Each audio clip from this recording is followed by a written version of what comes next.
I wanted to know, is Rita O'Grady really her name, and is she Irish? Well, it's her name in the film. She's an amalgamation of several women. Okay. There wasn't a Rita O'Grady. Okay.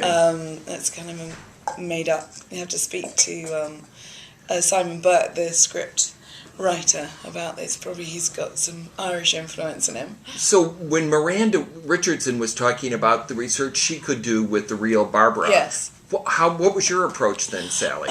Well, I had a lot of sort of material at my fingertips, really, and it was the history and making sure I knew everything I could know about that, but also then letting it go because my character didn't know. It sort of hit her as the story went on and unfolded. So sort of having to know that for one part of my brain and then letting that go to actually act it. But I met with 3 of the women at the time. I wanted to do that anyway, just for me, because it always gives you a bit of a hook in order to work from. And I went to Dagenham to meet. They were very kind enough to meet, and met 3 of the women who are all still living in Dagenham, all still friends. And I don't know why that sort of surprised me, but it did.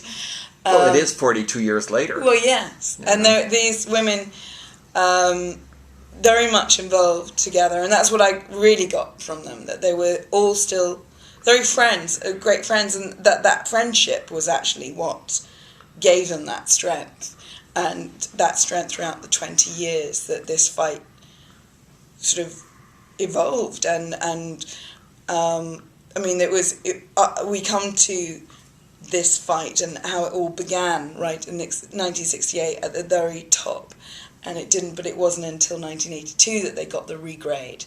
Right. So this fight spanned 20 years and more or less, as and there were several women at several points in different years that took that baton and ran with it. She's an ordinary woman, but Bob Hoskins Elbert, the union guy, who's really a closet feminist here, says to her, I knew we need somebody who can inspire them. And so how did you as an actor approach this woman who is like the most ordinary kind of woman, but yet can step up to the plate and be, so not just courageous, but smart, like bringing out those pieces of fabric at the leather fabric at the meeting, or getting up at the union meeting and bringing up World War II in Britain?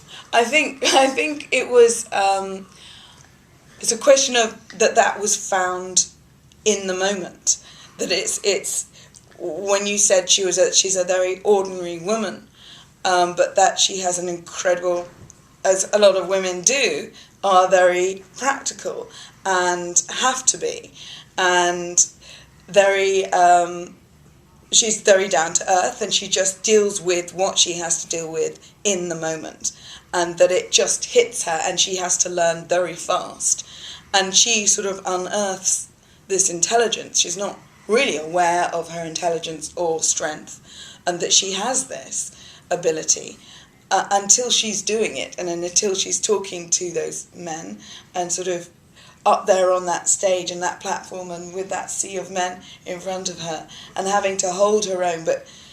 And that starts right back at that scene where she's meeting the management and realising that if she doesn't say something in that moment, that point, and she's got this, she just so happens to have this material in her bag, and it makes a very good point, and she's not afraid of using it, because it's up to her. She realises that actually she is being the spokesperson, and I think she's chosen because perhaps she isn't extraordinary, and because she does blend in, and perhaps she doesn't. If you look at Rita in that crowd, she's probably somebody who wouldn't perhaps make a fuss or wouldn't speak out, and then suddenly she does, and they're all learning. The Bob character as well, Albert, he's learning and he's realising, and he is one of those, like you say, he's one of those enlightened men. But you know, even before that scene, we see how she doesn't speak up with that horrible teacher who just has her jaw dropping, and she comes out and says afterwards, I knew what I was going to say, but when he said that to me, I couldn't, like, open my mouth. Yes. And maybe that was the reason she decides later. Did you think that? Or? I think so. I think we all have those moments in our lives, and I think it's so clever about that scene and important, because you see how it's mirrored in her personal life. It's not, she is talking on a political scale, she is having to hold her own and learn very fast and speak with this political language that isn't really known to her. She sort of has to get her head around that, but then it's quite easy to then sort of, for her to have sort of cut herself off her personal life from that and not make it relate. And I think she realises, like you say, she realises that actually it can help with that, and in those situations that actually that is where it's most important in our day-to-day lives, and I is on that level, and that's where you can influence not only your life but other people's lives, like her kids. Yeah, because then there's her dealings with her husband. Yes, family, absolutely. Which is a whole different side. Yes, absolutely. And the guy who played her husband is great. Danny. I know Danny for years. I went to college with Danny, and he's gorgeous. And he was brilliant. Perfect, yeah. Yeah, he is. He's very... When you have somebody you trust, and he's very bright, he's very passionate about what he does, and I he's very funny as well. He's one of those people you just love being on set with, because he's and he just cares about his work, and when you trust somebody who's working that way, and